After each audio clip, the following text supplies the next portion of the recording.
Hello, friends, and welcome to episode 995 of the Juicebox Podcast.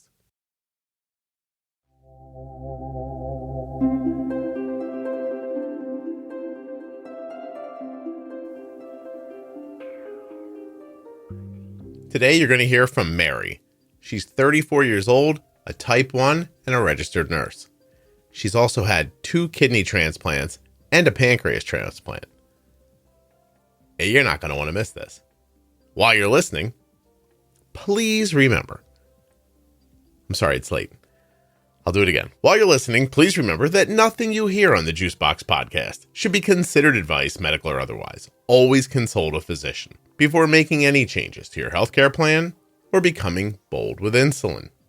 If you're thinking about supporting the sponsors, thank you. Please use the links in the show notes of your podcast player or the ones available at juiceboxpodcast.com. If you can't remember the links, when you hear them in the ads. You can support me by buying your Omnipods, Dexcoms, getting your supplies from US Med, getting a Contour Next Gen meter, Gvoke HypoPen, drinking AG1, buying your sheets and clothes from CozyEarth.com, checking out touchedbytype1.org, and looking into therapy from BetterHelp. If you're looking for support, check out our private Facebook group. It's absolutely free. Juicebox Podcast, Type 1 Diabetes on Facebook. It has 41,000 active members.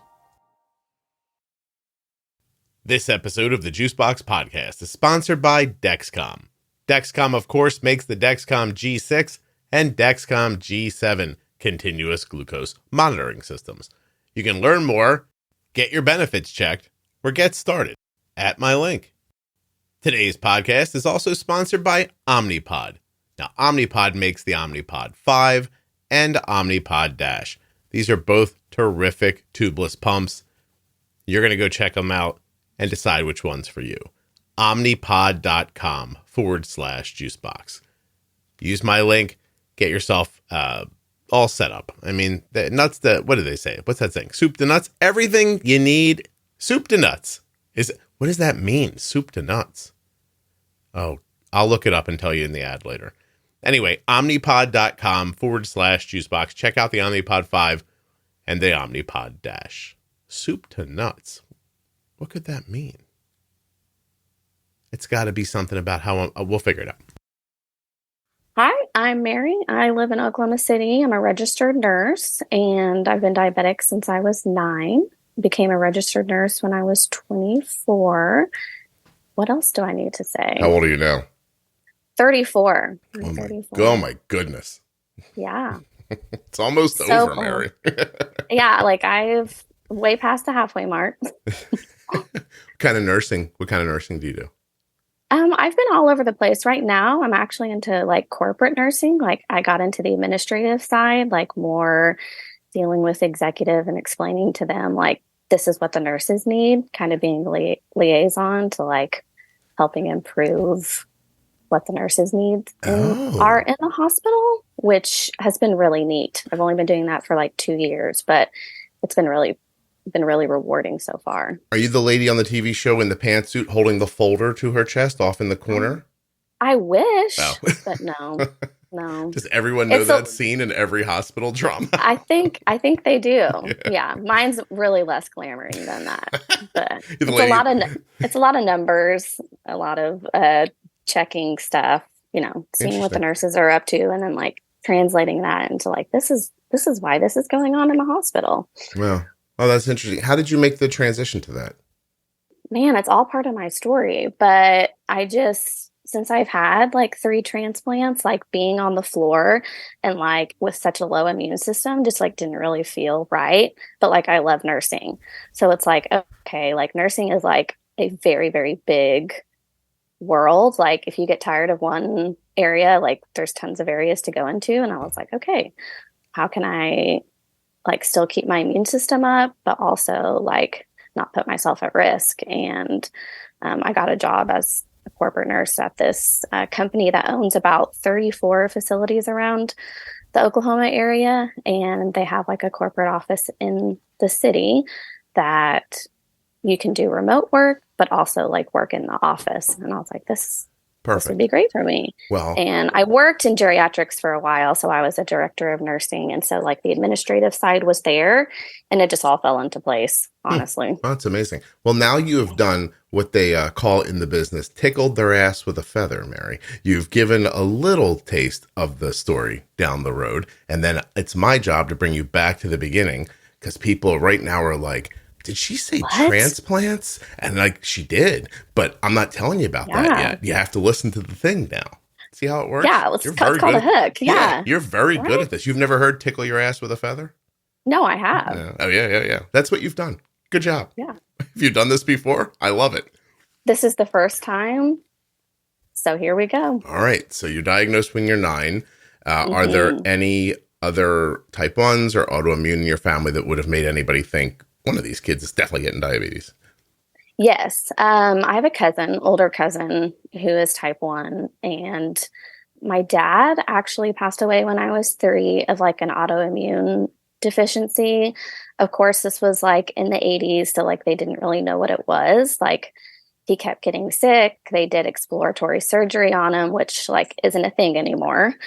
And they saw his spleen was enlarged. They took it out and they're like, oh, you're good. So we think there's some sort of autoimmune issue that he had, but we just don't know what it was. And then my cousin. And so my mom was very aware, like she is educated. She was a biology teacher. And so she kind of watched me pretty close. And when I was in school, I just like was thirsty all the time and going to the bathroom. I even like my teacher even sat me in the back of the room and she was like, okay, I'm just going to have you hold up a 1 if you need a drink and hold up a 2 if you have to go to the bathroom. And I'll just nod at you because it was like so constant. I was like interrupting class all the time. So my mom took me to the doctor's office. Of course, it was on a Friday and they checked my blood sugar and they call her back that afternoon and they're like, yeah, her blood sugar was like 701. Like, we want to have her come back on Monday for a recheck. And my mom's like, nah, I'm just going to like take her to the hospital. So she packs me up and like the closest, like we grew up in Bentonville, Arkansas, and there wasn't even an endocrinologist in our area. So like the closest place for us to go was Tulsa. So she like picked me up from school, drove me to Tulsa, like the children's hospital there, and was like, I think she's diabetic. Yeah, what did they do? Spill sugar in the blood sample? Like, how would it get to 701? Like how would it be 701? That would be a mistake. And why are we waiting 3 days? You guys just come back. Like, listen, either on Monday or if she slips into a coma, okay? Either or. Don't worry. So I was pretty lucky to not get sick. My mom, I give her credit for all of that. She noticed the signs, she knew what to do, and got me into the hospital. And I didn't really understand what was going on because I wasn't sick. Like, I'm being admitted to the hospital. Like, what? Yeah, for peeing a lot? Yeah. Like, because I can't gain weight. Like, I don't understand. But we also like had a neighbor at the time that was diabetic and who was very uncontrolled. And I just remember like he was always begging us to like sneak him food. And I was like, I'm never going to have a brownie again. Like, you knew a kid who was like, yes, on the black market looking for cupcakes? Yes, absolutely. Yeah. And so I remember like, that's the only thing I could say is like, I'm never going to have a brownie again. Like, this is it. Your mom's like, shut up. I'm like, can we just stop and get a brownie? By the way, last brownie for your mother, like rehab. For your mother, this is only a handful of years after losing her husband too. Yeah, absolutely. Yeah, she was a trooper. Yeah, she was a single mom of 2 for 4 years, and then she got remarried to like my now dad. Like, I consider him my dad because he adopted me, and he is my dad. Yeah. And then like, I don't even think they had been married a year, and then I'm diagnosed. Yeah. It's like, bam.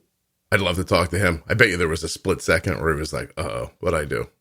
Yeah. He's like, and he's not like medical at all. Yeah. Like, he's the smartest person I know, but like, you talk medical stuff and he's like, what? You know, so he's probably like, listen, it's been years and I'm sure he's delightful, but I bet you there was a split second where he was like, oh, damn. Oh, what I do. Yeah. What are we doing? Yeah. I know. I married the lady and her kid. Uh-oh. Her kid's dying. Yeah, great. good. It's fine. It's fine. It's fine. Like, then you get over it. You relax a little bit. And then you go on. Yeah. So you get this diagnosis, and it's a long time ago, right? What year? Yeah. Okay. So if I was 9, let's do some math. 1997. Yeah. 97. I was born in. Okay. How does the management begin? Yeah. So like I said, there was no endocrinologist in our area. So insulin pumps, like, wasn't even a thing. Like, I'm sure, like, I date myself pretty well by saying that. So we started with I had to, like, eat 6 times a day, like, with the NPH. And that was, like, a really hard adjustment. Like, we didn't even have, like, the capabilities that we do now. Yeah. Were just, like, not even a thing then. So, like, I had to eat at, like, 6:30, 9:30, 12:30, 3:30, 6:30, 9:30, like, every day. Yeah. And you gave yourself the same amount of insulin. So, like, if, like, going to a birthday party and having pizza and cake, like, wasn't a thing, like, at all. I did have some great teachers in school, because at 9:30, instead of, like, me, like, whipping out my own snack, like, they made it to where our class got to have a snack. So, like, I was, like, the cool kid in school. They're like, yeah, we get to have goldfish, because, Mary is the bringer of goldfish. Yeah, no, it's true. So that was nice. But, like, I'm telling you, Saturday mornings or, going to birthday parties, it was difficult. Like, you were the person that, like, changed the schedule, or you were just over there sitting, like, not eating what everyone else was eating. And, like, thank goodness for short acting insulin coming along, because that was a game changer for all of us. Yeah, I imagine. We were like, what? Mary, hey, I think that microphone's touching something. Oh, yeah, it's my hair. I expressly at the beginning told you to be careful about that. And now look where we are. 9 minutes I know. You're just talking and having a good time, and you forgot all about your hair. Yeah, I was just tossing my hair back and forth. I could feel you. You were like, you're catching a stride. I was like, she's really into this story. I don't want to mention this, but I keep hearing. But it's going to get really bad. Well, yeah. And it makes me mental. I don't even know another way to put it. Like, I hear it. I'm like, please stop touching that microphone. I can hear myself in my head. Anyway. Okay. So, all right. So you are on the mother of all schedules. Like, they are shooting insulin into you, and you are eating the same things over and over again. Yes. Ugh. Jesus. Was that terrible? Does that stick with you as an adult? Yeah, it was terrible. Like, the variety was just not there. Was no such thing as variety. Like, you knew, like, goldfish or peanut butter crackers at 9:30 and 3:30, and your breakfast, lunch, and dinner were pretty the same. Like, anywhere from 30 to 45 carbs was it. Like, you had to make it work. So, yeah. How long did that go on for? Man, I know I was in high school whenever I got an insulin pump. So at least 5 or 6 years. It was a long time. Did you stick to it? Yes. My parents were very supportive. Of course, like, it was one of those situations where we didn't when I was diagnosed, I was in the honeymoon phase, and I was like, oh, we got this, like, A plus B equals C, right? Like, that's how it works. And then, like, I get into, like, my teenage years, and the hormones just, like, totally threw everything off. And we were like, what do we do? Like, we're doing, like, we haven't changed anything. Her diet hasn't changed. Like, I don't even have, like, a sweet tooth at all. And so, like, when my blood sugars would be, like, over 200, I'd be like, what did I do wrong? Like, I ate exactly what I was supposed to eat. Like, I was a perfectionist. Like, if I took a test and got a 99, instead of being like, that was great, I'm like, well, what was the 1% I missed? Like, tell me what I missed. Yeah. So going through that was, like, going through puberty was really difficult for me. We didn't have Dexcoms. We couldn't see what my blood sugars were doing. So we would go, I remember, like, I would dread driving to Tulsa to go to the doctor's office, because I'm like, they're just going to be mad at me. Like, I didn't do well. And we would go there, and my parents were always super supportive. Like, you're trying your best. That's all you can do. And I would leave just feeling like I failed. Like, it was a test that I failed. Yeah. Well, because when your parents say you're trying your best, that's all you can do. Even as a child, that's not okay. Like, Yeah, it's still not okay. Yeah. Yeah. It's okay, buddy. No, it's not. You're supposed to say that. Yeah. My Well, parents. my son once said to me, he goes, "You're my dad. What else are you going to say?" And I was like, "Oh, he's right." Yeah, he's totally right. Yeah. But this doctor is telling me that I'm messing up, and it was difficult. Really in those words, or just that's how it felt? No, in those words. Oh, okay. I did have a great endocrinologist that was like super supportive and nice. And then he like got a promotion and moved to Texas, and we were devastated. And the one after that was just like, there's not even a word for him, just very harsh. Mm-hmm. Like, I have a son and his his A1C is like 4.5. And it's like, that's not even healthy, but okay, like I'll try harder. Like, what do we do? And there wasn't really much adjustment you could do. I was going to say, was there any like suggestions after that, or just admonishment? Yeah, right. Like, we didn't leave like making any changes. And so it's like, oh, okay, like do better, but we have no suggestions for you. That's great. Like, oh, do you listen to the podcast?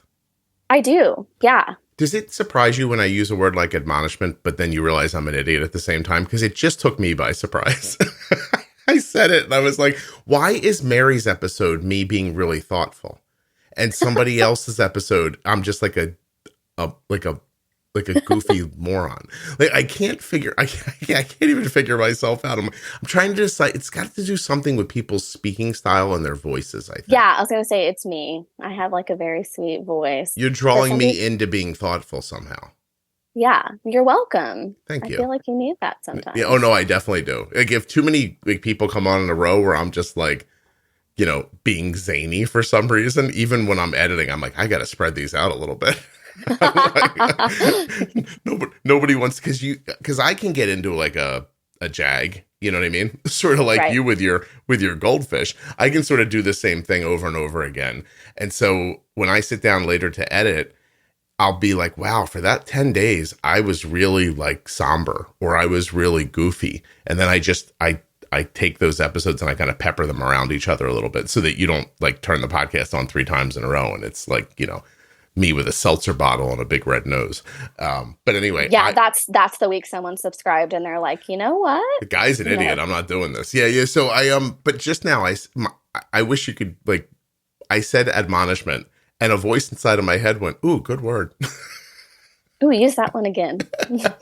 Save that one. And now instead of just writing it, now I'm just ruining it by bringing it up. But all right. So, well, that's a lot, isn't it? So now you've got the doctor leaves on you and you have no instruction. Do things begin to spin out of control?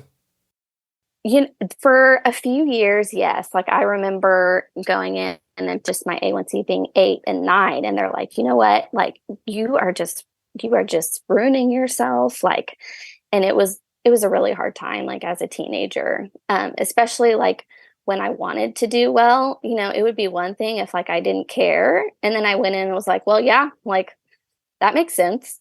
But like, for someone who tried really hard, like I was checking my blood sugar like 8, 9, 10 times a day, like in between meals, like trying to figure out like, what is happening? Where is this going wrong? Is it the middle of the night? Like, why is my insulin not working? I got to the point where I was like, well, maybe insulin doesn't even work for me.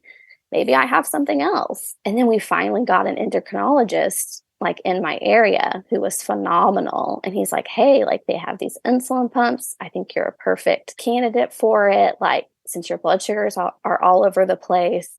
And we were like, yeah, like, let's do it. And of course, like the pump was life-changing for me, as I think a junior in high school is when I got it, junior or senior in high school. I got like the Medtronic, like the first Medtronic insulin pump. And I was like, wow, this is incredible. Like, where has this been my whole life? Like, imagine how different my childhood would have been if this existed. How would you like to know what your blood sugar is without poking a hole in your finger? You can with the Dexcom G6 continuous glucose monitoring system, which is available at dexcom.com/juicebox. Not only does Dexcom offer 0 finger sticks, but you can get your glucose readings right on your smart device. That's your iPhone or your Android. Don't have a phone? That's okay. You can use Dexcom's receiver. On any of these devices, you're able to set up customizable alerts and alarms, setting your optimal range so that you'll get notified when your glucose levels go too high or too low. And you can share this data with up to 10 followers. Imagine what that could look like. Your child could be at school, and their data could be available to you, your spouse, their aunt, the school nurse, anyone who you choose. My daughter's been wearing a Dexcom forever, and it helps us in multiple ways. Around meals, we're able to see if our boluses are well timed and well measured. If they aren't, we can tell by how her blood sugar reacts, and then go back the next time and make an adjustment. Without the Dexcom CGM, we're sort of flying blind, but not just at meals, also during activity and sleep.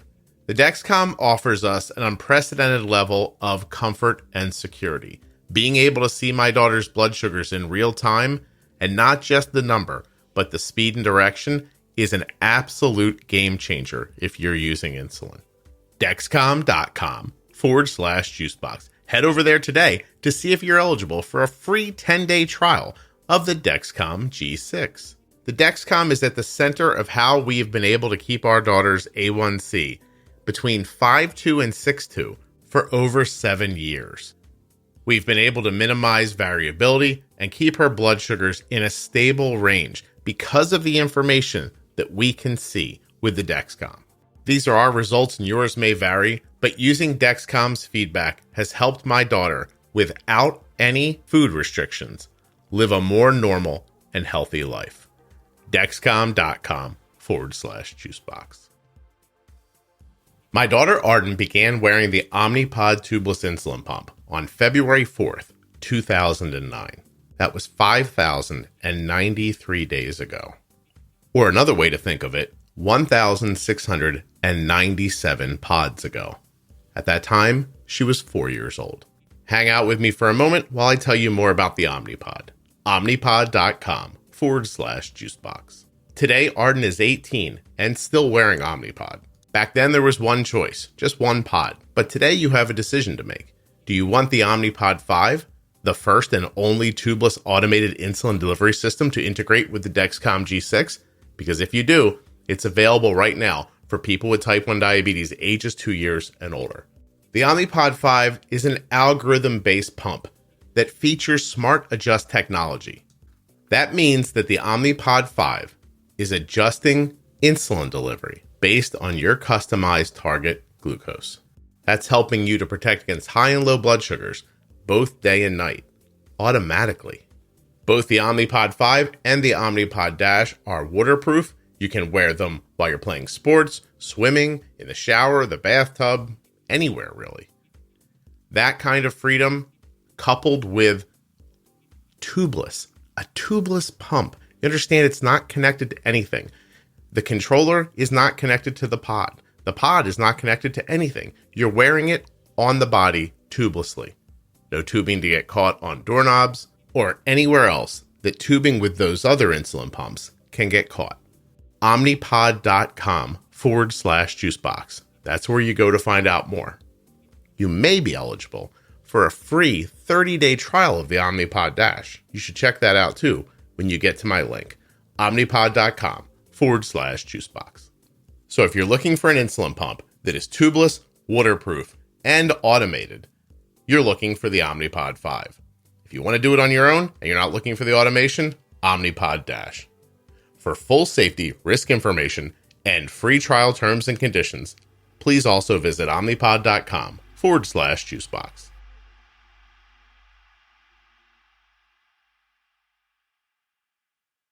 I think this all the time. We're in such an interesting place. Like if I started this podcast 20 years from now, the stories like yours would almost be gone, right? But, absolutely. Yeah, but because of where it is now, there's just so many conversations with people who all I can think, why am I going from serious to emotional? What is wrong with me, Mary? I'm ready for it. Bring it on. I'm going to fucking cry. I don't even know you. If you were just born at a different time, this wouldn't have happened to you. Right. No, I think about that all the time, but then I'm like, no, I wouldn't have my story that I have now. Yeah. You know, like it's part of my story. Like it makes me a more empathetic nurse. Like, I mean, of course I would like to have not gone through 3 major surgeries and all that, but like, yeah, I do have those thoughts, but you just kind of have to like push them inside and be like, you know what? But it didn't exist. So here we are. And like, what can we do now? Yeah, I know. And in my regular life, I don't think like that. It's just that when you sit here and you're staring at a blank wall, and you are right, by the way, you have a sweet voice. Like by the way, that was weird of you to bring up on your own. You could have let me say it. But when you have a sweet voice, and it makes me, you know what I think the problem is? You're talking and I'm picturing somebody I know listens to the podcast. Oh, yeah. And I can see her in my mind. And she doesn't have your situation, but like I can see her in like, you know, at a concert in a pair of like cowboy boots and cutoff shorts and like, you know what I mean? Like, I'm like, is this who Mary is? I have no idea if this is who you are, by the way. But I'm attaching your story and your voice to a different person. And so it's making me upset because I know that person better. So anyway, do you own a pair of cowboy boots that you wear to occasions? You know what? I wish I could say yes, but I don't. Oh, it's okay. I don't. I'm not judging you one way or the other. I know, but people are like, "Oh, you live in Oklahoma? Like, is all you do is wear cowboy boots and hats?" And it's like, no, actually, there's more to Oklahoma than that. I'll tell you, I'm upset because I think the Pepperidge Farm Company probably took a big hit when you went to that insulin pump. Oh, I know. They were probably sitting in a room going like, I don't understand what happened, but our numbers are way down. Right? Yeah, and they did a little investigating, found out a girl named Mary got an insulin pump and she's not buying goldfish anymore. But that and juice boxes. So yeah. Boy, that's interesting, isn't it? Mm-hmm. The insulin pump company is really digging into the juice box market. It's true. Yeah. And now you can't even find juice boxes, but that's a whole other subject. It's a COVID thing, right? Right? Yeah. Something. Also, I just want to call everyone out who like makes food. We see you making the packages bigger and putting less food in it and charging more. We're not stupid. Stop it. Yeah. Yeah. We see it. Yeah. Absolutely. Ripping us off. And under the guides of, it's COVID. It's over. Like, let it go. You can't keep ripping me off because of COVID. You know what I mean? Companies like, we're making our packaging smaller. I used to buy these little cookies every couple times a year. And I wish I remember the name of them because I'd shame them right now. Hold on a second. I'm sorry. We'll get back to you in a second. I found them because they made good gluten-free chocolate chips. Like little small, like brown cookies, or you're saying like a cookie? They were bigger. Like you'd get a few in a bag. And the hell is the name of them? Oh, this is pissing me off now. I really want to give them crap. Yeah, like you have to call them out by name. Tate's.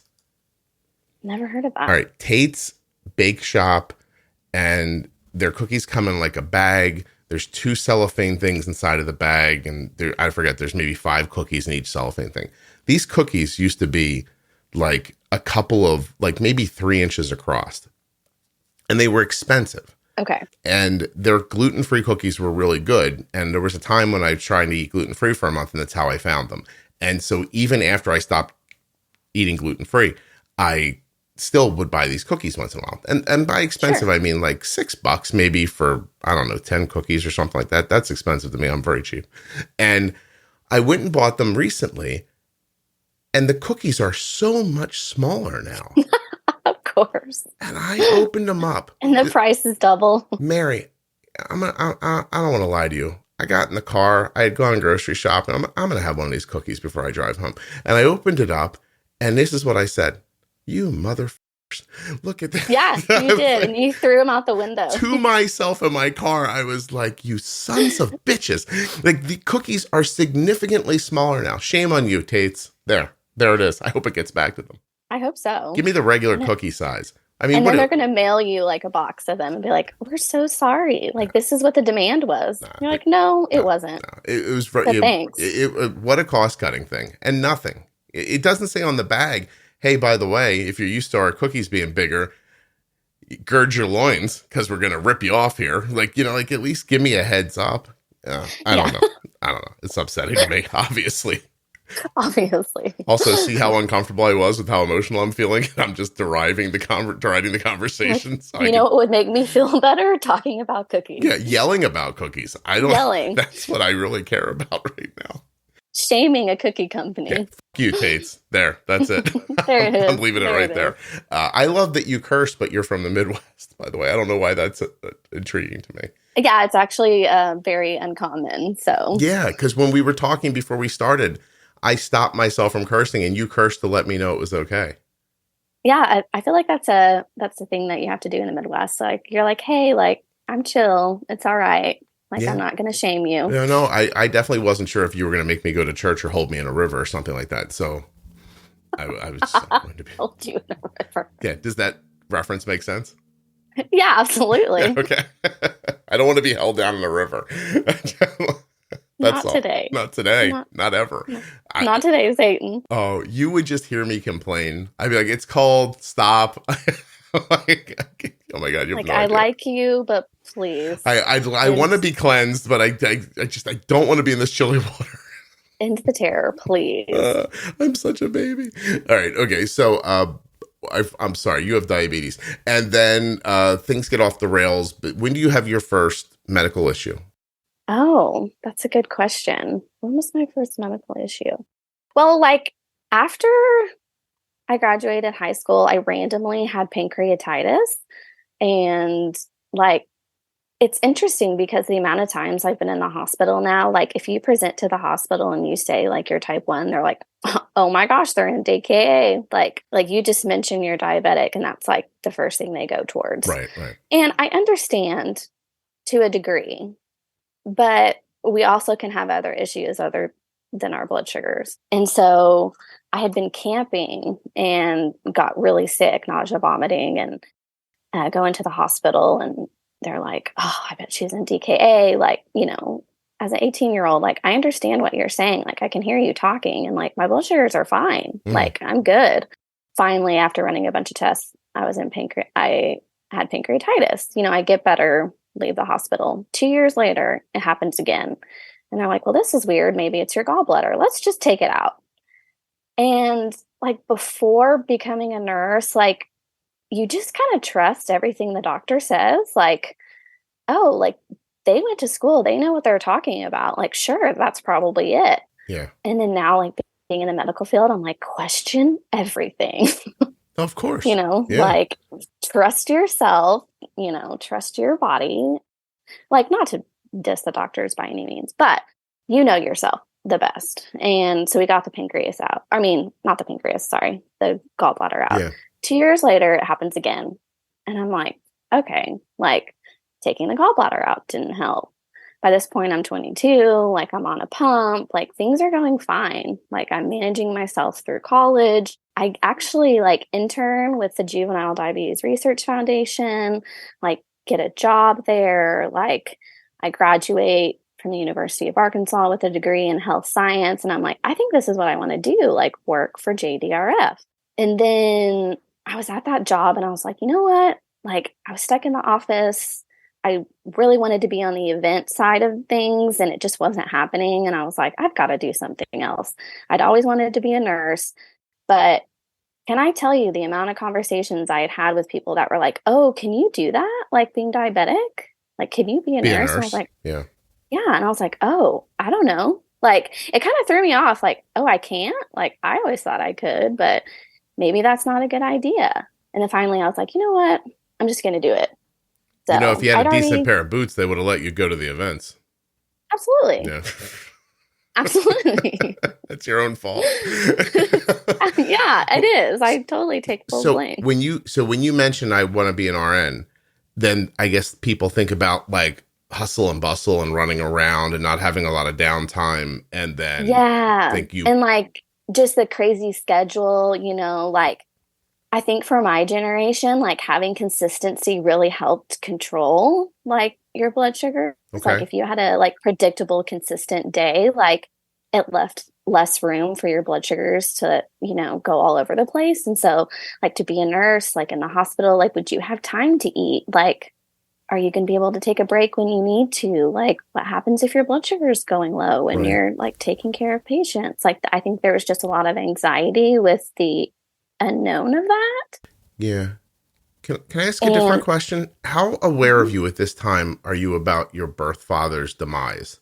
Because very. Now people are like saying about you, hey, why don't we just start plucking organs out of her? And because I'd be like, that's what they did to my dad before he died. Like that would have hit me that way. But yeah, absolutely. And it came up a lot because, like, let me tell you, like, I could probably sit here and talk to you for hours just about my story because it's just so like wild and bizarre and unusual from the normal path. But like I even had uveitis twice, and like uveitis is like the inflammation of the middle layer of your eye.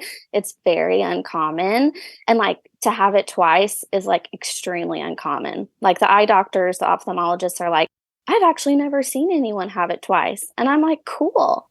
Like I'm so glad. Like I'm an anomaly, but like, can we figure out like why this stuff is going on?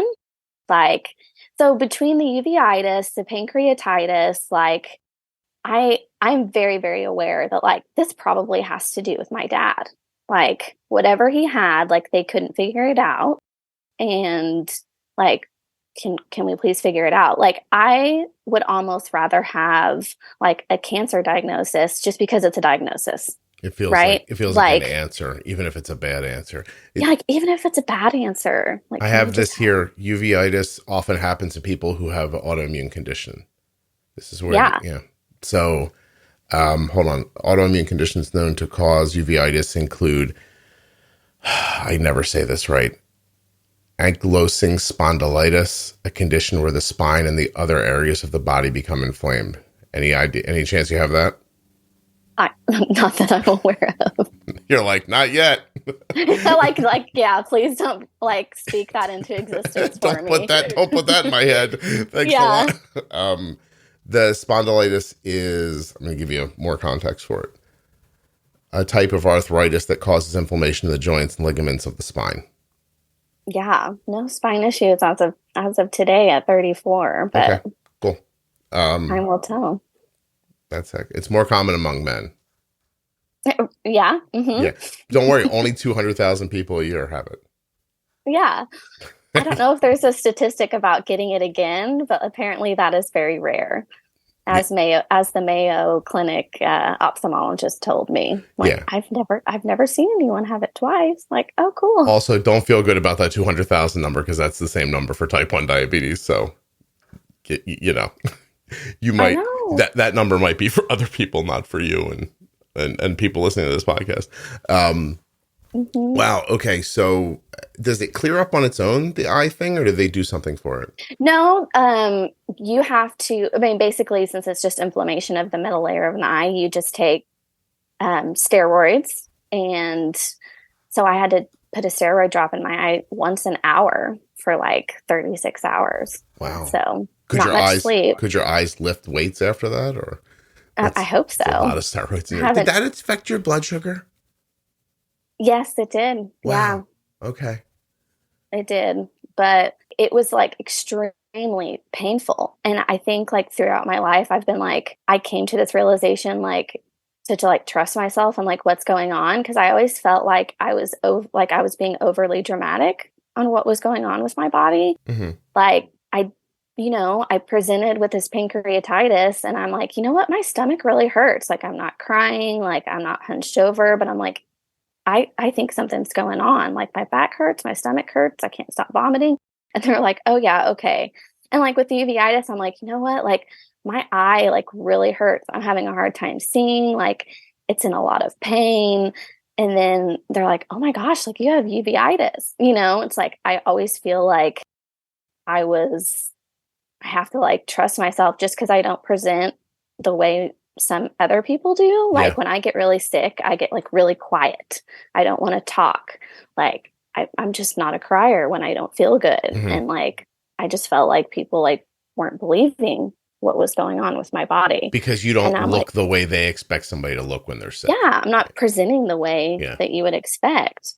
And so when I got uveitis again, I was like, oh, I already know what this is, and I when I called an ophthalmologist and I was like, I need to get in today. And they're like, well, we don't have anything. I'm like, no, you don't understand. Like, I have uveitis. Like, I need the steroid drops. I have to get in today. And 10 years prior to that, like, I never would have been that patient. I never would have I would have been like, oh, okay, like, I can wait till tomorrow. It's cool. But I'm like, no, like, I'm just going to come and sit in the office. Yeah, like, exactly. Like, I'll wait. Like, squeeze me in. Like, I'll wait 10 hours if I have to, but I have to be seen today. Yeah, that's interesting. Wow. Okay, so you're advocating for yourself, obviously. What's the next surgery you have? Yeah, so I finally decided to go to nursing school. I get in Oklahoma City. That's what brought me to Oklahoma City. I had a cousin that was living here, going to college here, and she was like, we could be roommates. It would be fun. I was like, perfect. Moved to Oklahoma City, start nursing school, and that's when my anemia started. And when I first was introduced to your podcast, like, I listened to your daughter's story and, heard about her anemia, and I'm like, there has to be, like, we all have some connections in our stories, and anemia was my like first sign that something was going on with me. I would walk myself into the ER and be like, I think I need a transfusion. And they would be like, oh, okay. I'm like, no, like, I'm having a hard time, like, walking up a flight of stairs. Like, I feel really exhausted. And they're like, well, like, you're in nursing school, you're working full time. Like, and then the blood work would come back and my hemoglobin would be like 5.8. And they'd be like, whoa, okay, yeah, you do. I would get a transfusion and then I would go about my day. And we were like, we got to get this figured out. Like, why are you like losing so much blood? Yeah. Like, what is going on? And I'm in nursing school at this time. So like, which was horrible because I'm like learning all this stuff. And like, I'm one of those people that like ignorance is bliss in this situation. Because I'm like, this could be really bad. Like, why am I having all these transfusions? Like, I'm opening my nursing books and like just finding all these outrageous things that could be going on and just freaking myself out. And the transfusions got to become like where it was like every couple weeks. I think the most I would go would be 2 weeks without needing a transfusion. Oh my God. So at that point, we're seeing a whole bunch of doctors around the area. I think I saw like 8 or 9 specialists. And then over the Christmas break, my parents were like, you need to take off some work, like come back home. Let's see some doctors around here so we can figure out like what's going on. I'm like, okay, cool. So we do a bone marrow biopsy. Everything is fine. We still can't figure out what's going on. And I saw a doctor that was like, you know what? I bet it's stress. I'm like, stress? I don't think so. Like, they tried putting me on like anti-anxiety medication, sleep medication, throwing everything at the wall to try to figure out what was going on. And thank goodness for, again, like my parents have like saved my life on multiple occasions. They started like requesting that I be seen at specialty hospitals. So we tried to get into the Cleveland Clinic. We tried getting into MD Anderson. And finally, we got into the Mayo Clinic in Rochester, Minnesota. So, mind you, I'm still in nursing school at this point. Yeah.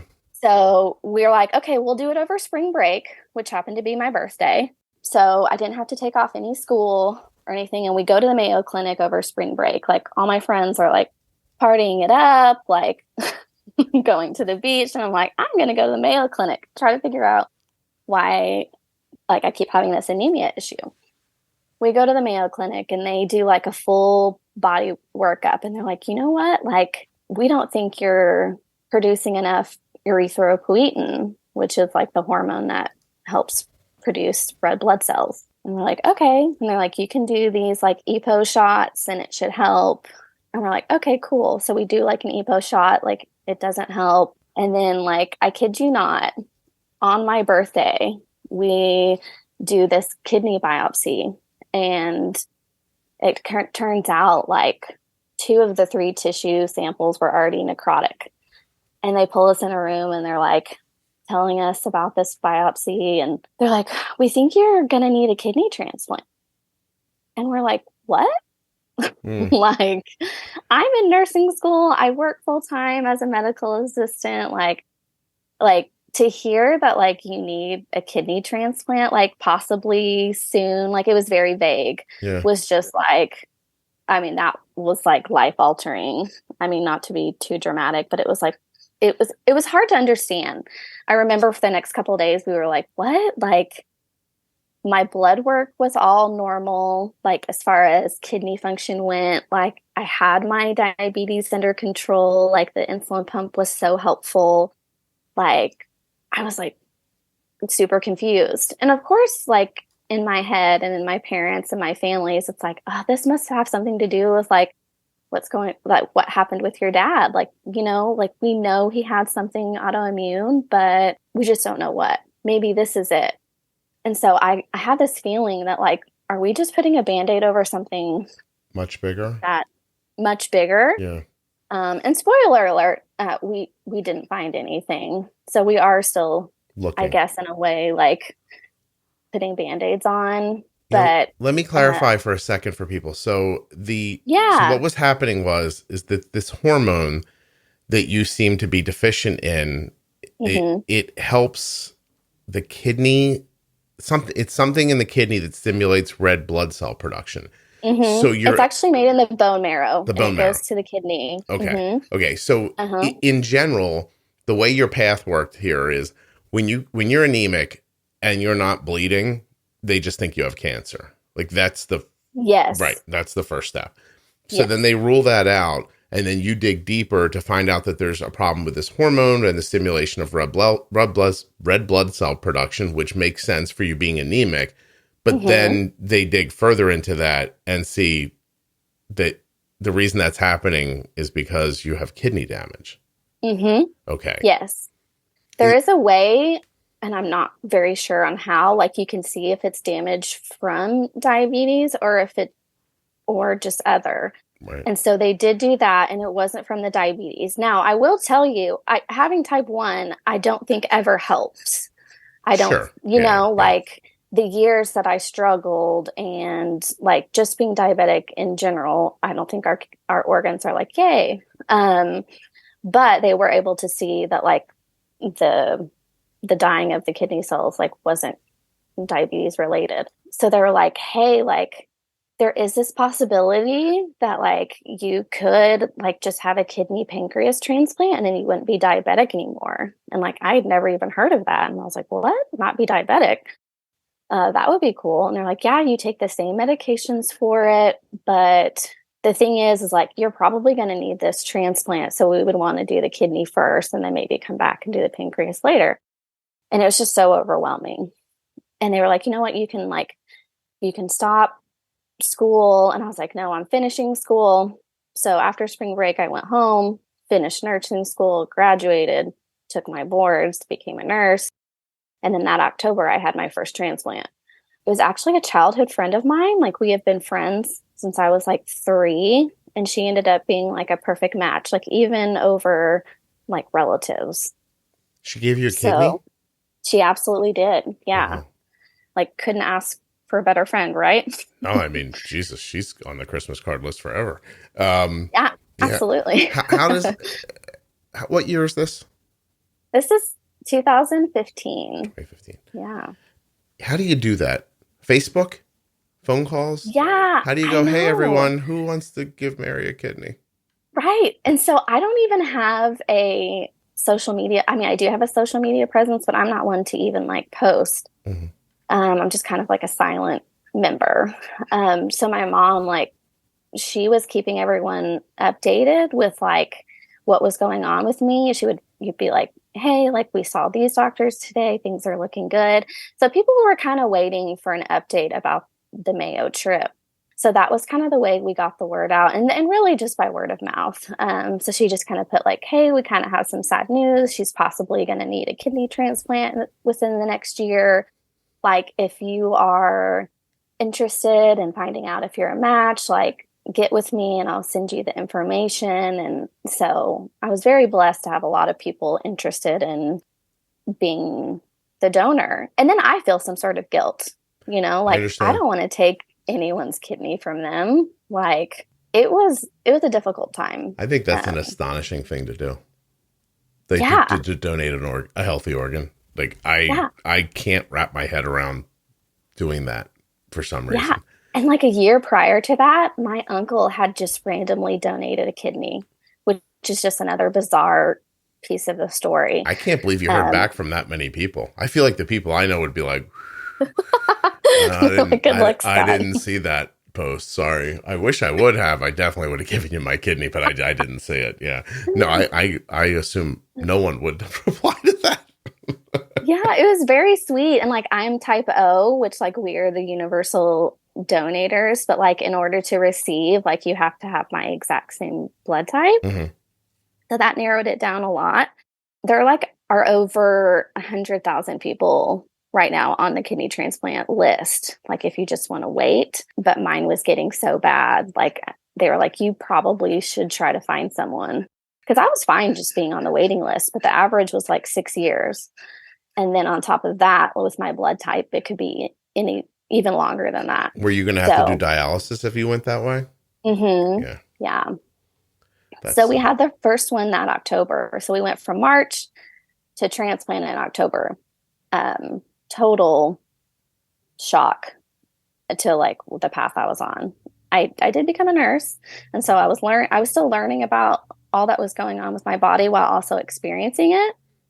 And it further solidified I wanted to be a nurse, though, because I can tell you, like, the many times I was in the hospital, like, I may not remember what I was there for or what was going on, but, like, I remembered the nurses. Like, if they were kind, if they, truly took care of me, like, the nurses are what made the difference in my hospital days. Okay. So I was like, okay, I'm on the right career path here. Like, this experience will just help me once I'm better. So we have the surgery. Mm-hmm. Everything went great. Kidney function is great. Diabetes is still going well. I had a very hard time recovering. It was a very rough recovery for me. I didn't eat for 10 days. I was having a lot of like post-procedure nausea. And so when they started talking to me about having the pancreas transplant, I just said, absolutely not. Like, no.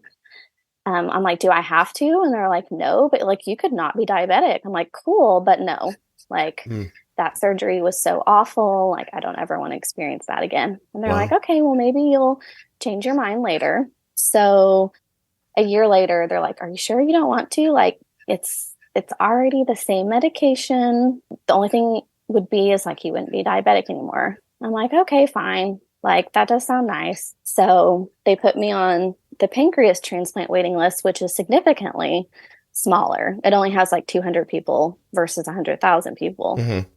So they're like, that it's a very high possibility it'll happen. So in 2018, I did have a pancreas transplant. And the recovery was a little bit better. I'll still say it was rough, but it was a little bit better. But I wasn't diabetic anymore. And like my life, like when I tell you the transition was weird, it was very weird. Like, first of all, so many people haven't even heard of a pancreas transplant. So the idea of me not being diabetic anymore was just unheard of. And I couldn't get it out of my head. I was like constantly thinking about what my blood sugar was, thinking about the carbs I was eating. I didn't change my diet at all. People would be like, do you want to go get an icy? Or, we should have like an ice cream party to celebrate. And I'm just like, no, like, I'm just happy for my organs. Like it was interesting, but I was grateful for it. I will say the thing that I wish I would have researched prior to this is that they do not have a very high success rate. And I wish I would have researched that better because... How long did you not have diabetes for? Like almost 2 years. Wow. Almost 2 years. So the pandemic comes March of 2020, if I'm remembering correct. And then May of 2020, I go into the hospital in DKA. And like when they told me my blood sugar was 500, I was like, okay, like it failed. You have blood work like monthly, and they check like your pancreatic enzymes. That is like one of the first signs that your pancreas is failing. That didn't go that way for me. It just stopped one day. Just stopped working. Went back into the hospital at the Mayo Clinic, and they were like, yeah, actually, like, this is actually pretty common. Like, the pancreas is a very vascular organ. Like, for it to work and last, and I'm just like, where was all this information? Like, no one mentioned like, that in the brochure. yeah, right. I'm like, oh, like maybe, and like we talked about earlier, like you can't sit there and go like, what if you can't go back and like change any decisions. But did they offer you another one, like on a like? They did, yeah, and I said no. I was like, you know what? Like, we have made so many advancements, like between the Dexcom and now like the tandem pump, which is what I use, like the Control IQ. I'm like, and this has been my whole life. Like, I'm not interested. Like, I'm not interested in having another one. And they're like, okay, well, if you ever change your mind, let us know. And it's been almost 3 years now, and I have no desire to go through that again. Just because I feel like I would still be checking my blood sugar, like worrying about going back into DKA. And of course, when you go into DKA, that doesn't help like your transplanted kidney at all. So not looking to tax that thing for sure. Yeah. Wow. How are the anti-rejection meds? Are there a lot of them? What's the process? The anti-rejection meds, I'm on 3. The biggest side effects is like GI issues. And so you really just have to like work on finding like the right dose. Like, you want to make sure you're taking a high enough dose that keeps your immune system suppressed in order for that organ to like stay and be like, not try to reject. But also like keeping those symptoms like from taking over your life. So that takes a little bit of an adjustment, but once you get them adjusted, it's fine. So you take prednisone, and then you take 2 other anti-rejection medications. You take them twice a day, every 12 hours, but like, that's not hard. Just make sure you set your alarm. I have an interesting or maybe stupid question. Did you have any other like autoimmune things that have kind of dissipated since your immune system is being tamped down? Like, did you have any joint pain or like any other weird? No, you know what I mean? No. Yeah, I know exactly what you mean. And no, I have been fortunate to not have anything else. Other things go on. Arise. Yeah. I wonder if like, I don't know. Like, I wonder if that wouldn't have helped your father at some point too. Just kind of quell. Oh, definitely. Yeah, you know what I'm saying? My family like got a hold of like all his medical records, like hundreds and hundreds of medical records. And like, I read through them, and I'm just like, man, if he had the technology that we had today, like, who knows? What they could have figured out. Because I mean, what they could have figured out. You said something so telling about his story.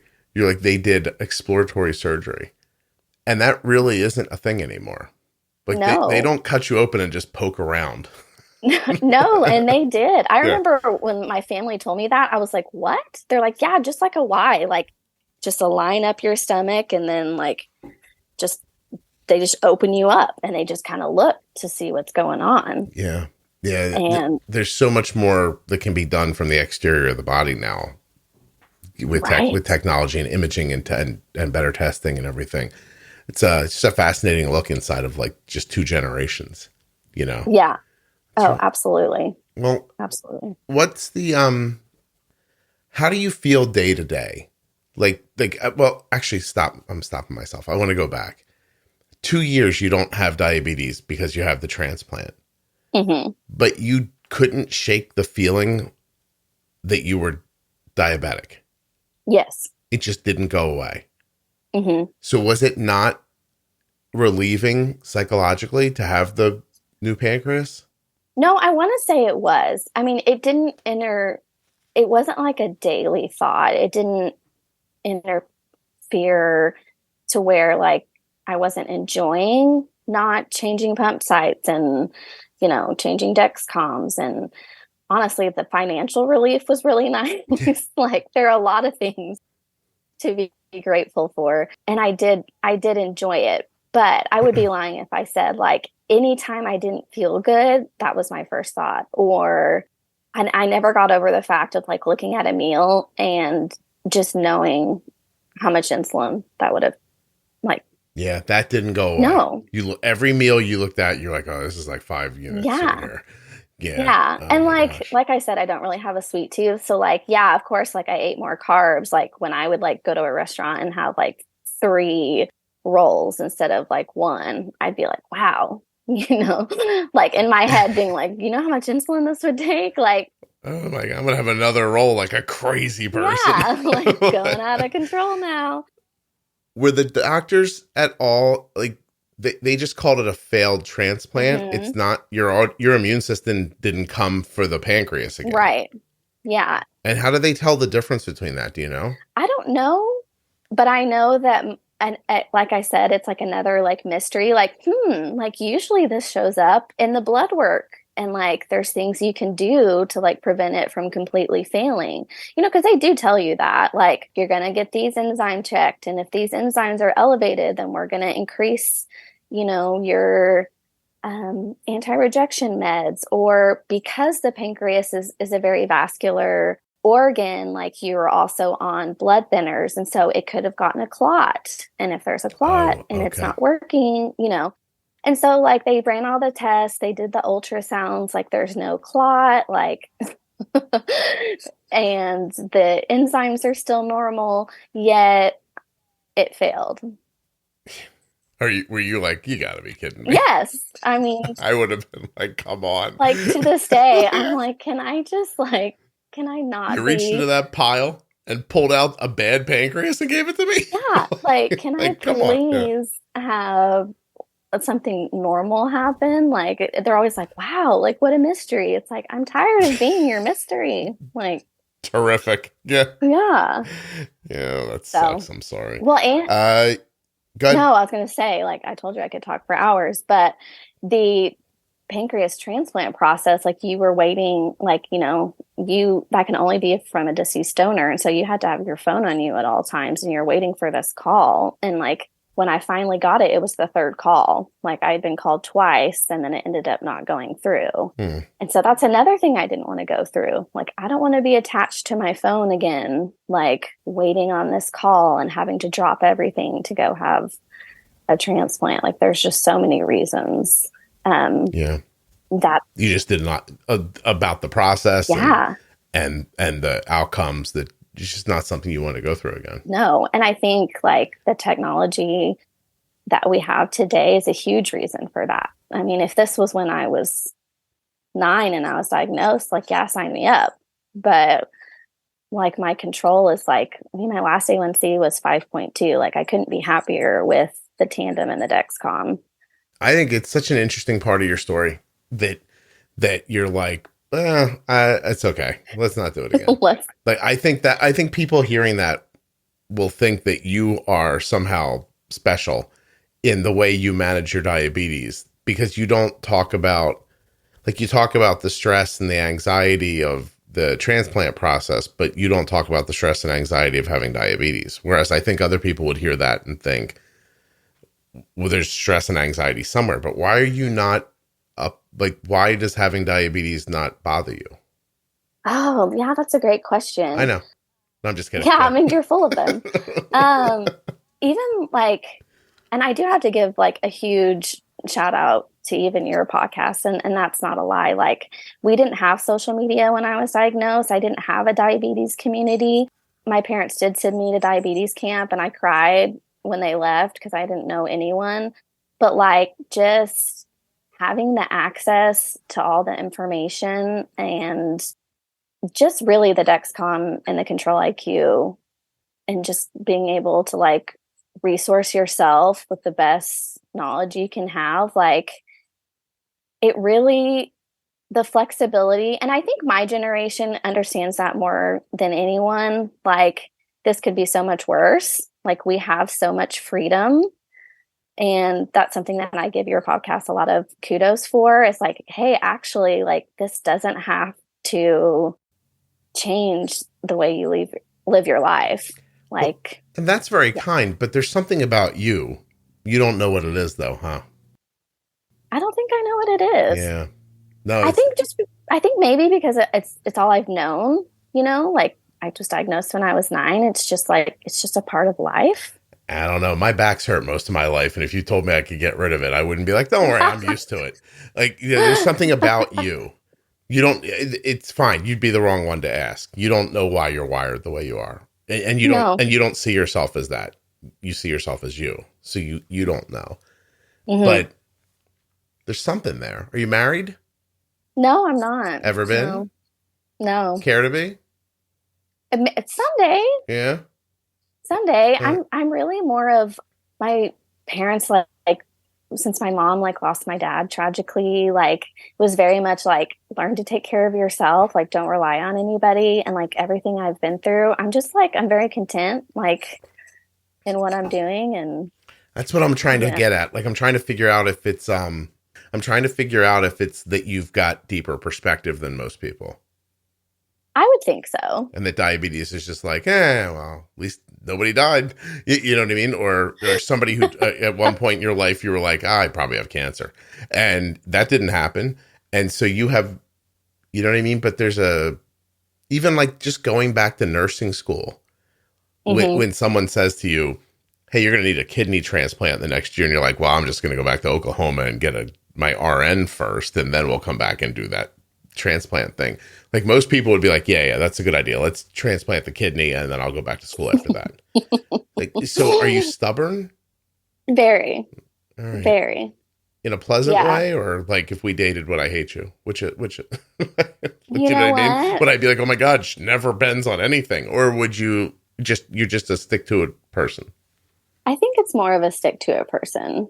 I mean, I don't know. You'd have to ask my ex-boyfriends, but there's you think there's a group of guys they get together once a week and they're it's their support group for having dated Mary? Yeah. Wow. Is there any way I can't call this episode There's Something About Mary? Absolutely. I think I have to, right? Yeah, very fitting. Because before that, all I had was Mary had diabetes, then she didn't have diabetes, then she had diabetes again, which seemed too wordy. It's very long. It's that's going to be too long. Or guess who has diabetes? Or everybody who see, it's not there. I'm going with There's Something About Mary because because I am being serious. You've highlighted a number of different decisions that I think most people would have gone the other way on.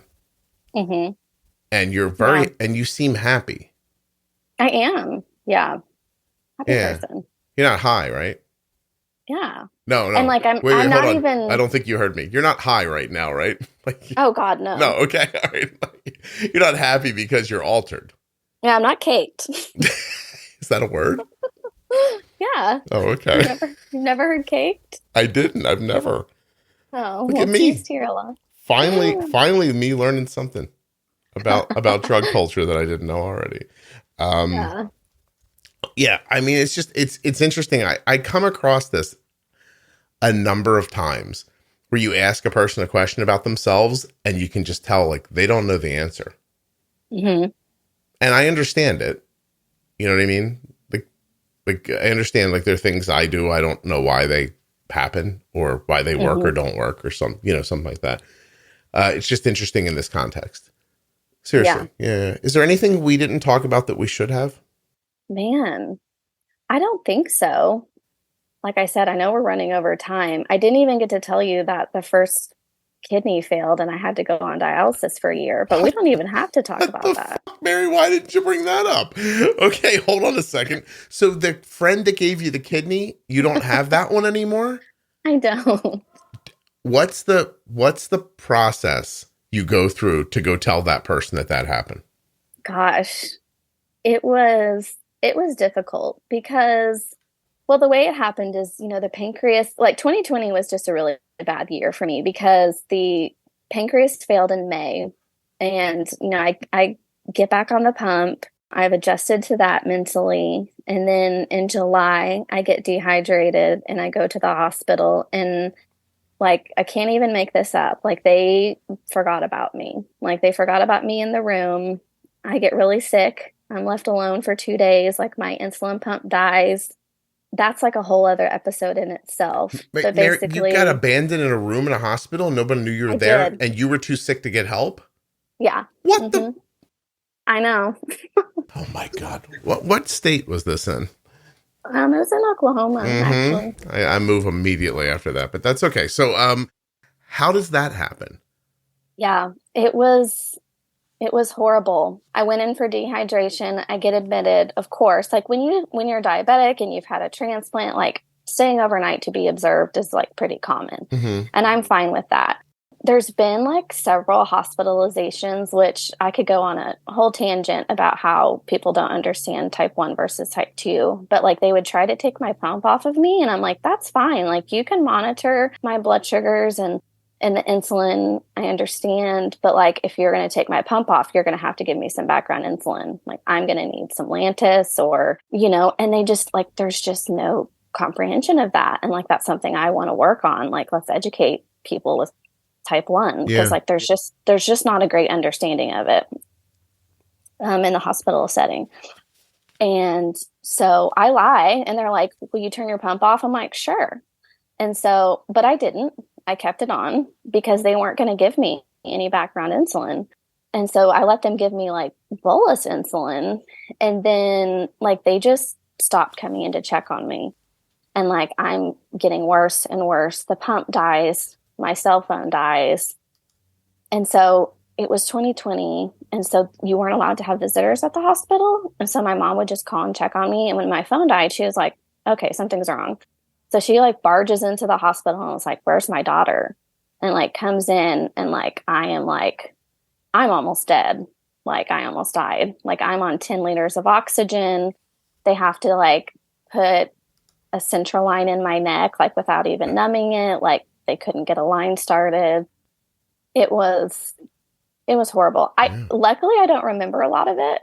I think my mind like mentally blocked it for a reason, because it was so traumatic. But I remember once I started to get better, they were like, yeah, like, your kidney didn't make it. And I'm like, well, that makes sense. Like, your kidney didn't make it. I almost didn't make it. You're like, listen, I'm glad to be alive. So then you, in the hospital, they have to find you another kidney right away? Or, no, you can't do that. That's not going to happen. You have to go on dialysis. Yeah. So it's one of those situations where it's like... It's one of those situations? Mary, nothing you've said today is one of those situations. This is very specific stuff, but go ahead. It is, yeah. So they basically just say like, I mean, it didn't completely fail, but it's like, it's on its way down. It's one of those things where it's like, hey, like, you don't have to go on dialysis immediately, but like, this isn't going to make it like long term. So I think for like my friend that donated the first one, like, there was a little bit of understanding there, because it was really truly out of my control. I think had I like not taken my medication or wasn't taking care of myself and it failed, there would be a lot of guilt there. But she knew like what happened with the hospital. And I think it was just a mutual understanding that like, there was nothing I could do. Oh, I bet when you left her house, she went in the other room and she was like, son of a bitch. I would have been so pissed. And not at you, by the way, just at the whole thing. I would have been like, oh my God, I gave my kidney to Mary and now she doesn't have it anymore. Exactly. Yeah. And like, can we burn this hospital down? I would have been so mad. Oh my God. I can't even explain to you the anger. I have it now and it didn't happen to me. It's infuriating. And maybe not, well, you want to say it's no one's fault, but it's pretty shaky what happened to you at the hospital. So do you think if you would have gone in there and been treated well, you'd still have that kidney? Oh, for sure. I went in for dehydration. Yeah. Like, my blood, like, and like, we even have the records, like, my blood sugar on admission was 108. Like, and that will be permanently engraved in my head. Like, there was no reason I should have gone into DKA. You don't sue somebody over this? I'm just asking.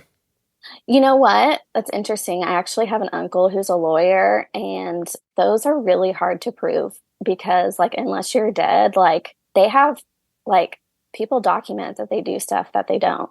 Like it's really one of those cases where it's hard to prove, and it might be traumatic for you. I think that was like another issue, is like, was I really ready to like go through all of that again? So, I mean, you know, still can. It's only been 3 years, but yeah. Okay. So tell me, so you have to go on dialysis for a while, and then they find you another kidney, and now you have that one. And this is so I went on dialysis for 10 months, and actually my aunt ended up being my second kidney donor, and it's working beautifully. Unreal. You got another person to give you a kidney? Can you believe that? No. I know. No, I can't. I would have, if I was your aunt, I was like, listen. You know listen, what I mean? girl. Yeah, like, yeah. You got a lot going on. What did George Bush say that day? Fool me once, fool me can't get fooled again. Is that not true? It's one of my favorite, like, somebody trying to say something and then saying it wrong. This has nothing to do with politics for me. Do you know this? You're kind of young. You might not know this. The George Bush thing? Yeah. Do you know that? Oh, absolutely. Yeah. It's fantastic. Yes, there's an old saying around here, and then he wants to say, fool me once, shame on you, fool me twice, shame on me. Shame on me. He wants to say that, but he just says, like, it's just so damn funny. Fooled man can't be fooled again. He's like, fool me, don't get fooled again. Like, he gets into it and he realizes, I don't know this quote, and he just rolls through it as fast as he can. And, you know, he had that, like, weird, like when he was embarrassed, he'd get that like look on his face. Yeah. That was great. I'm going to find the audio and put it in here when I edit it. It's just so funny. Anyway, I imagine your aunt being like, no. Fool me once, baby. But that's really wonderful. Yeah. Yeah. Wow. And being like blood related, I think has also been great, because like I could not ask for a better kidney. Like it is functioning perfectly. That was in September of 21, and no issues. So I'll be down. Very, very, you know, and it's hard to like find people that like don't drink and don't do drugs. And like my aunt is one of those people, and she had perfectly healthy kidney. And when they went in to take it, they were like, actually, like you have 2 arteries connected to this kidney. Like you probably won't see any effects from having this surgery. And that made me feel good, because taking someone's kidney was hard the first time, and it's definitely hard the second time. There's it's not no one way. of those things that like you just get used to. Yeah, no, there's no way you didn't think, I'm going to take my aunt's kidney, it's going to fail. Right. Yeah. And I have to go tell her then what happened. Oh yeah. Oh my gosh. All right. Well, this was terrific. You're a great storyteller and lovely to listen to. I can't tell you how generous it is of you to come tell this whole story. Thank you. I just hope it encouraged someone, you know, because like the podcast really has been like really mentally helpful for me. I actually didn't even hear about it until one of my best friend's husbands got diagnosed at 32. And he was like, hey, do you ever listen to the Juicebox podcast? I'm like, what's that? Like, he's like, oh, you got to listen to it. I think you would really like it. And I just like binged listening to it. And I think I emailed you at like 11 o'clock at night, and it was like, I love your podcast. Like, I wish this was around when I was younger. I get a lot of emails like that. They freak me out. Well, I was one of those. They're very nice. Even just now when you said that you know a person who got diagnosed, and they said, have you ever heard the Juicebox podcast? Like, that is otherworldly to me, that there's a person having a conversation like that out in the world. And I know it happens a lot, but it's hard to... you have no idea. Yeah. It's hard to like, I don't know what it's hard to do. It's hard to accept, I think, on this side, that it's happening. Oh, I bet. Yeah. All right. I'm going to read it to you. There's an old saying in Tennessee, I know it's in Texas, probably in Tennessee, that says he's already lost. Like, because I think he's in Texas and realizes that after he says Tennessee. I'm gonna do a deep dive on this. Anyway, there's an old saying in Texas. I know it's in, oh no, hold on. Now I'm messed up. There's an old saying in Tennessee. I know it's in Texas, probably in Tennessee, that says, "Fool me once," and then you have to hear the audio because there's a long pause. He goes, shame on you. Fool me. You can't get fooled again." And he rolls through the end. Oh my God. If no one's heard it, just Google it, for God's sakes. It's hilarious. No, it's like that clip is used in a song. Is it really? Yeah, there's a J. Cole song, which I'm guessing you don't listen to rap or hip hop. I do. If my son's around, but his stuff. Yeah, he hasn't done J. Cole in a while. I don't know what he's up to. Actually, I do know what he's up to now. He tried to tell me the other day that I have to. What music was he giving me the other day? I don't know if I saved it.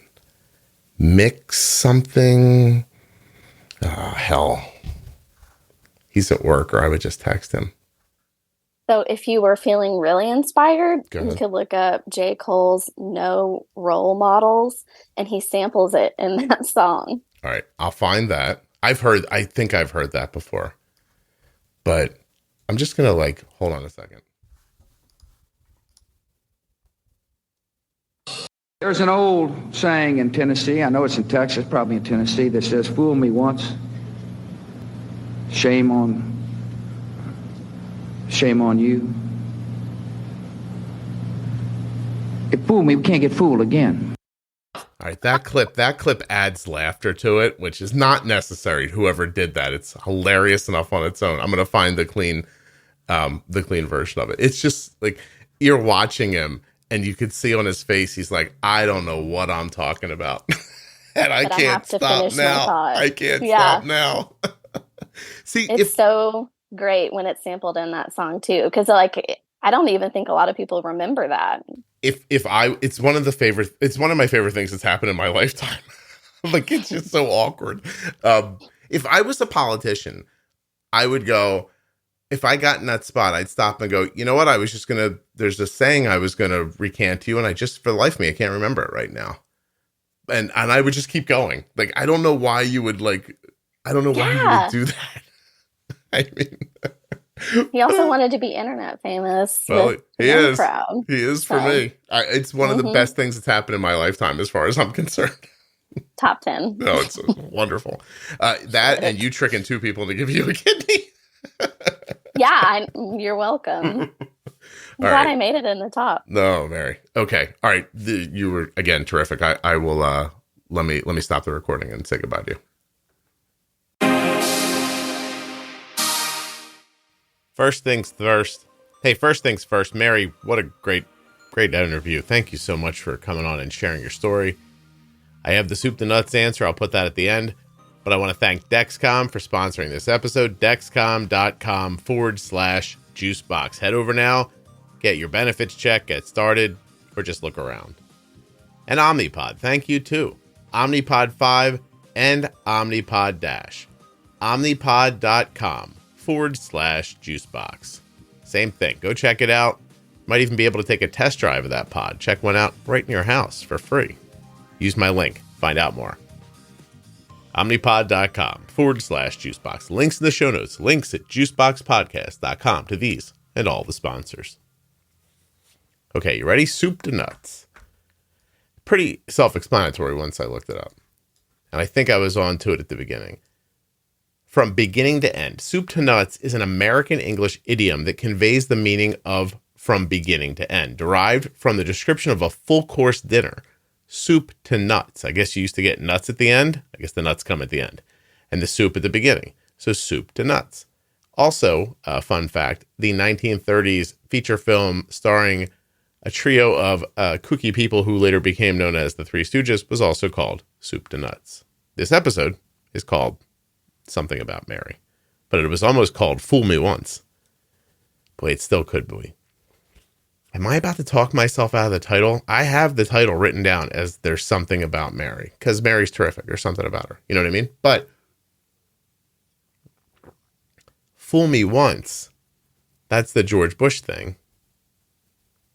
I don't know. I guess I'm going to surprise myself. Thank you so much for listening. I'll be back soon with another episode of the Juicebox Podcast.